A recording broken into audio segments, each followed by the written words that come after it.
Hello guys, कैसे हैं आप सब लोग। लोन हंटर के एपिसोड 8 के साथ हाजिर हूँ। अगर अभी तक किसी ने मेरे चैनल को सब्सक्राइब नहीं किया हो तो चैनल को सब्सक्राइब कर दें, वीडियो को लाइक और शेयर कर दें। शुक्रिया। एपिसोड की शुरुआत में सिटी के बाहर का सीन दिखाया जाता है, जहाँ पर बड़ी बड़ी स्क्रीन लगी होती है और उन सारी बड़ी स्क्रीन के ऊपर लाइव स्ट्रीमिंग दिखाई जा रही होती है, जो कि ज़ाओ पाई कर रही है। रैन और लूमी के दरमियान में फाइट एंड हो चुकी है। रैन ने लूमी को बहुत ज्यादा जख्मी कर दिया है, जिसकी वजह से वो नीचे गिर गई है। अब वो मजीद फाइट नहीं कर सकती, यानी कि रैन इस फाइट को जीत चुका है। उन स्क्रीन के बाहर खड़े जितने भी लोग इस मैच को देख रहे हैं, वो सारे बहुत ज्यादा हैरान होते हैं और कहते हैं ऐसा कैसे हो सकता है, ये तो सिर्फ एक हीलर है जो कि अपने ब्रॉन्ज रैंक में है। ये लड़का एक असैसिन को कैसे हरा सकता है। फिर अरीना के अंदर का सीन दिखाया जाता है। अंदर की जितनी भी ऑडियंस होती है, यानी जितनी भी जनता वहाँ पर खड़ी होती है, वो सारे नारे लगाना शुरू कर देते हैं और कहते हैं इसको मार डालो। ये फाइट टू डेथ वाला मैच था, इसलिए वो सारी चाहते हैं फैन इस लड़की को मार दे। ज़ाओ पाई कहती है जैसा कि आप सब लोग देख सकते हैं, यहाँ पर हमारी जितनी भी ऑडियंस है वो बहुत ज्यादा एक्साइटेड है और सारे लोग यही चाहते हैं कि रैन इस लड़की को मार डाले। लूमी जमीन पर जख्मी हालत में पड़ी होती है, जबकि रैन अपनी ब्लेड ऑफ एवोल्यूशन को उसके सामने करके वहीं पर खड़ा होता है और कहता है जबकि तुम्हारी हालत इतनी ज्यादा खराब है कि तुम उठ भी नहीं पा रही, तुम्हारी जिंदगी मेरे हाथ में है, मैं किसी वक्त भी तुम्हें मार सकता हूँ। क्या तुम मेरे सामने घुटने टेकर माफी नहीं मांगना चाहोगी। लूमी हल्के से उठती है और उसके सामने अपना सर झुकाते हुए कहती है प्लीज मुझे माफ कर दो, मैं तुमसे माफी मांगती हूँ जो भी मैंने तुम्हारे साथ किया है। रैन उससे कहता है मैं तुम्हें किस लिए माफ कर दूं, अगर तुम मेरी जगह पर होती तो अब तक तुम्हें मर चुका होता। मैं तो बस उस नॉफिस डंजन से बाहर निकलकर अपने घर की तरफ जा रहा था, तुमने वहाँ पर बकवास की, तुमने मेरी माँ को बुरा भला कहा, तुमने मेरी इंसल्ट की, जबकि तुमने ये कर दिया है। अब सिर्फ माफी से काम नहीं चलेगा, तुम्हें इन सारे लोगों के सामने अपनी इंसल्ट करना होगी। तुम्हें इन सारे लोगों के सामने कहना है कि मैं एक कुतिया हूँ और बहुत ही बुरी कुतिया हूँ, ताकि तुम्हें इस बात का अंदाजा हो सके कि आज के बाद किसी भी राह चलते को नहीं छेड़ना। अगर तुम एक असैसिन टाइप हो, इसका मतलब ये नहीं कि तुम किसी भी कमजोर से हंटर को तंग कर सकती हो। सारे लोग जो कि घरों में बैठकर भी अपने मोबाइल्स पर इस सारे मैच को लाइव देख रहे हैं, वो सारे लोग काफी ज्यादा एक्साइटेड हो जाते हैं। रैन से कहता है चलो जल्दी से अपना फैसला करो, क्या तुम वही करोगी जो मैंने तुमसे कहा है या फिर तुम मेरे हाथों से मरना चाहती हो।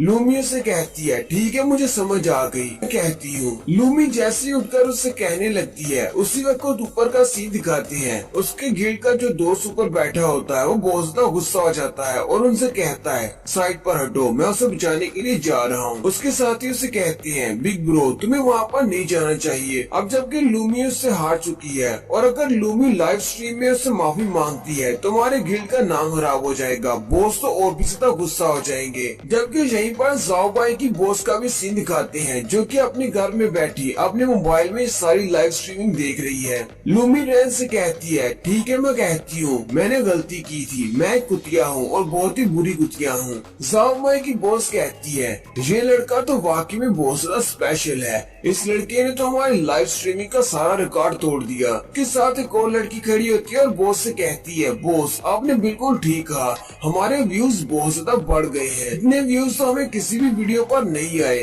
बॉस उसे कहती है यहाँ पर सिर्फ व्यूज की बात नहीं हो रही, जरा गौर से देखो इस लड़के की तरफ, वो सिर्फ एक ब्रॉन्ज रैंक का हीलर है, फिर भी उसने एक असैसिन को हरा दिया है, हमें थोड़ा बड़ा सोचना चाहिए। वो लड़की उसे कहती है बॉस आपके कहने का क्या मतलब है, ये लड़का रैंकिंग को चेंज करने वाला है। बॉस उसे कहती है हाँ बिल्कुल तुमने बिल्कुल ठीक सोचा है, यही लड़का हमारा टिकट बनेगा गिल्ड को रिवाइव करने के लिए। हम लोग इस लड़के की मदद से अपने गिल्ड को फिर से ऊंचा नाम दे सकते हैं। नेक्स्ट सीन अरीना के बाहर का दिखाया जाता है। जब लूमी वो सब कुछ कर देती है, रैन उसको जिंदा छोड़ देता है और वो बाहर आ जाता है। बाहर सारे लोग उसे घेर लेते हैं और कहते हैं तुम तो वाकई में बहुत बड़े जीनियस हो। कुछ हीलर उसे कहते हैं तुम हमारे हीलर्स के लिए रोल मॉडल हो। एक लड़का उसे कहता है प्लीज मुझे अपना वीचैट का नंबर दे दो, मैं तुम्हें अपने ग्रुप में ऐड करना चाहता हूँ। जबकि रैन उन सब की बातें सुनने के बाद आगे बढ़ जाता है और कहता कहता है फ्यूचर में हांग टू ग्रुप वाले अब मेरे दुश्मन बन जाएंगे क्योंकि वो इस बात को कभी नहीं भूलेंगे। मैंने लाइव स्ट्रीमिंग में उनके ग्रुप की बेइज्जती कर दी है।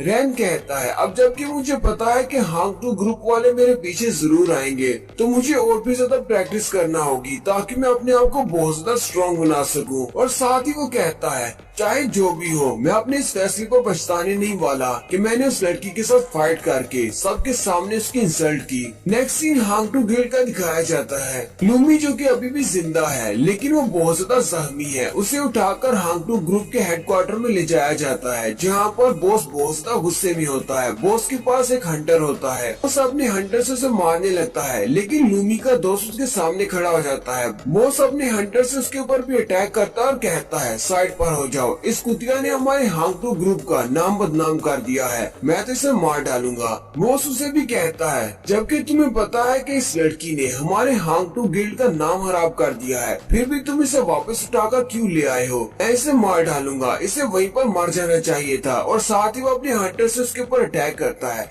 वो बेचारी पहले से जख्मी होती है, हंटर के अटैक की वजह से उसकी बॉडी से और भी ज्यादा ब्लड निकलना शुरू हो जाता है। हांग टू का बॉस बार बार अपने हंटर से उसके ऊपर अटैक करता है और लूमी बेचारी चिल्लाने के अलावा कुछ भी नहीं कर पाती क्योंकि उन्होंने उसे बांध कर रखा होता है। बॉस आगे बढ़ता है और उसका गला पकड़कर कहता है तुम्हें अपने आप को कुतिया कहने में बहुत ज्यादा मजा आता है तो फिर ठीक है, अब मैं तुम्हें दिखाता हूँ कि कुतिया की क्या हालत होती है। और एक बात अच्छी तरह से जान लो, मेरे हांग टू गिल्ड की इज्जत के सामने तुम्हारी इज्जत कुछ भी नहीं है, तुम्हारी जान भी कुछ नहीं। हांग टू गिल्ड के बॉस के पास एक बहुत ही डेंजरस सा कुत्ता भी होता है कि वहीं पर बैठकर अपने मुंह से लार टपका रहा होता है जैसे कि उसे पता है बॉस इस लड़की को मारने के बाद इस लड़की को खाने के लिए उसे देने वाला है। लेकिन यहाँ पर एक नए कैरेक्टर की एंट्री होती है। वो पीछे बैठा उनसे कहता है अब जबकि तुम लोग इससे बहुत ज्यादा नफरत करते हो और ये लड़की पहले से बेहोश हो चुकी है, क्यों ना तुम इस लड़की को मुझे बेच दो। लूमी का दोस्त भी काफी ज्यादा गुस्सा हो जाता है जबकि हांग टू ग्रुप का बॉस भी पीछे की तरफ देखता है तो कुर्सी के ऊपर एक नया कैरेक्टर बैठा होता है, उसका नाम मिस्टर ट्रेडर होता है। ये एक स्पेशल कैरेक्टर है जो जहाँ भी चाहे वहाँ पर आ सकता है और खास तौर पर ये दूसरे ग्रुप्स में जाता है और वहाँ से लोगों को खरीदता है। मिस्टर ट्रेडर उसे कहता है तो फिर तुमने क्या फैसला किया, चलो जल्दी से बताओ, क्या तुम इस लड़की को मुझे बेचोगे। लूमी का दोस्त ये बात सुनकर बहुत ज्यादा गुस्सा हो जाता है और मिस्टर ट्रेडर के ऊपर अटैक करने के लिए जल्दी से भागते हुए आगे जाता है। हांग टू गिल्ड का बॉस उसे रोकने की कोशिश करता है लेकिन वो गुस्से में होता है इसलिए उसकी बात नहीं सुनता। लूमी का दोस्त जैसे ही उसके करीब पहुंचता है मिस्टर ट्रेडर अपनी उंगली को हल्का सा फ्लिक करता है और उसकी उंगली के अंदर से एक छोटी सी एनर्जी बीम निकलती है जो कि सीधी सामने की तरफ जाती है।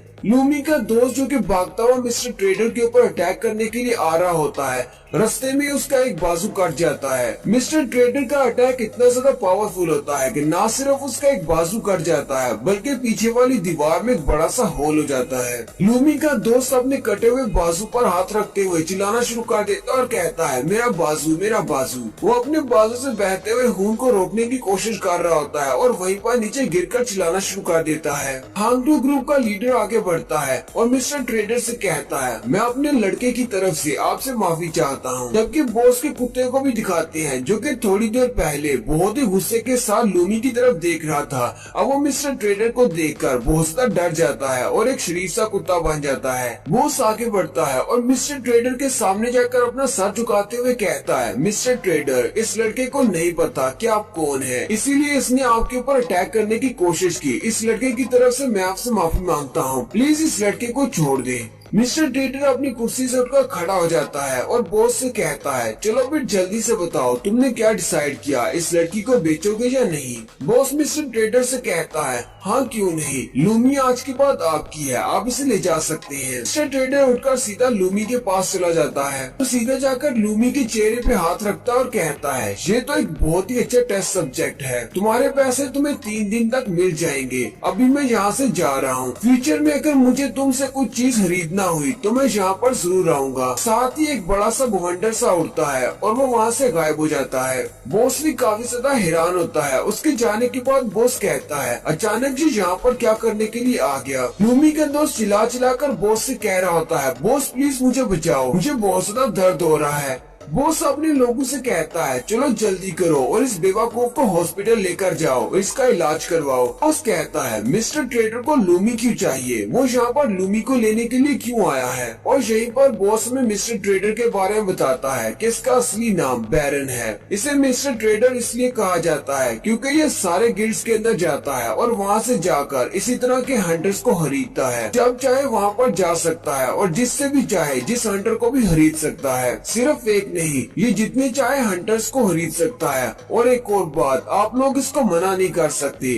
अगर ये आपसे आकर कहता है कि इस बंदे को खरीदना चाहता है, आप इसको रिफ्यूज नहीं कर सकते। अगर आप लोग इसकी ऑफर को मना करते हैं और इसके साथ ट्रेड नहीं करते तो ये आपके पूरे के पूरे गिल्ड को डिस्ट्रॉय कर देगा। ये अकेला इतना ज्यादा पावरफुल है कि ये हमारे पूरे गिल्ड को डिस्ट्रॉय कर सकता है। वो अपनी चेयर पे बैठ जाता है और कहता है जब ट्रेडर यहाँ से अपनी चीज लेकर चला जाता है तो कुछ दिन के बाद वो पैसे भी भिजवा देता है और साथ में अपनी कॉन्टेक्ट इन्फॉर्मेशन बेचता है। अगर हमारे पास पैसे हैं तो हम लोग ट्रेडर से कुछ भी पूछ सकते हैं, किसी भी चीज के बारे में जो भी हमें चाहिए हम लोग उससे वो मंगवा सकते हैं। आंगटू ग्रुप का बॉस काफी ज्यादा खुश होता है और कहता है वैसे ये ऑफर इतनी ज्यादा बुरी नहीं है, मेरे पास ट्रेडर के कॉन्टेक्ट इन्फॉर्मेशन आने वाली है, मैं उससे कुछ भी पूछ सकता हूँ। लेकिन बुरा तो ये है कि मैंने एक ही दिन में अपने 2 टॉप क्लास के हंटर्स को खो दिया है। और साथ ही बॉस कहता है उस ब्रॉन्ज रैंक के हीलर को मरना होगा। नेक्स्ट सीन मिस्टर ट्रेडर का दिखाया जाता है जो कि शहर के बाहर एक बंद फैक्ट्री के सामने अपीयर होता है। उसने लूमी को अपने कंधे पे उठा रखा होता है। वो लूमी को वहीं पर जमीन पर रखता है और अपने पास एक स्पेशल क्रिस्टल निकालता है। और यहीं पर उस क्रिस्टल के बारे में बताया जाता है कि उस स्पेशल क्रिस्टल को ट्रांसफॉर्मेशन स्टोन कहा जाता है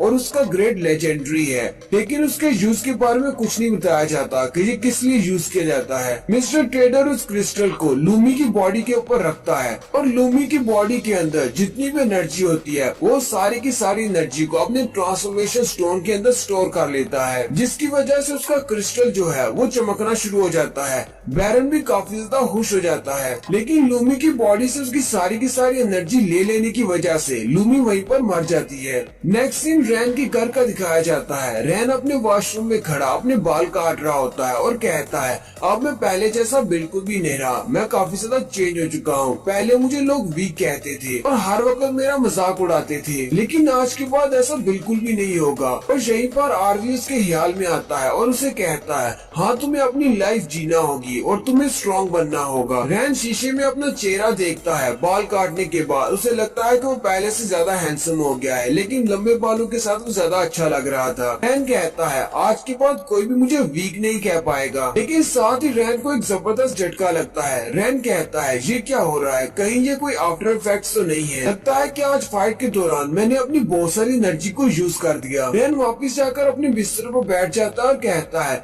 लगता है कि थोड़ी देर पहले जो मैंने अपना स्किल एक्टिवेट किया था उसकी वजह से ये उसके आफ्टर इफेक्ट्स हैं। मुझे क्या पता था कि इसके आफ्टर इफेक्ट्स इतने ज्यादा पावरफुल हो सकते हैं। उसी वक्त रैन को अपने सामने वाली टेबल पर कुछ चमकती हुई चीज दिखाई देती है। ये वही ट्रांसफॉर्मेशन स्टोन है जो कि मिस्टर ट्रेडर ने लूमी की बॉडी से निकाला है। रैन उसको देखकर काफी ज्यादा हैरान हो जाता है और कहता है ये चीज कहाँ से आई, ये तो पहले यहाँ पर नहीं थी। उसी वक्त बिल्डिंग के बाहर मिस्टर ट्रेडर को दिखाते हैं जो कि छतरी लेकर बाहर खड़ा होता है। अब ये भी यहाँ पर एक मिस्ट्री है कि मिस्टर ट्रेडर ने ट्रांसफॉर्मेशन स्टोन को रैन को क्यों दे दिया है। और यहीं पर हमारी एपिसोड 8 का एंड होता है। एक्सप्लेनेशन अच्छी लगी हो तो कमेंट करके जरूर बताएं। चैनल को सब्सक्राइब कर दें, वीडियो को लाइक और शेयर कर दें। शुक्रिया।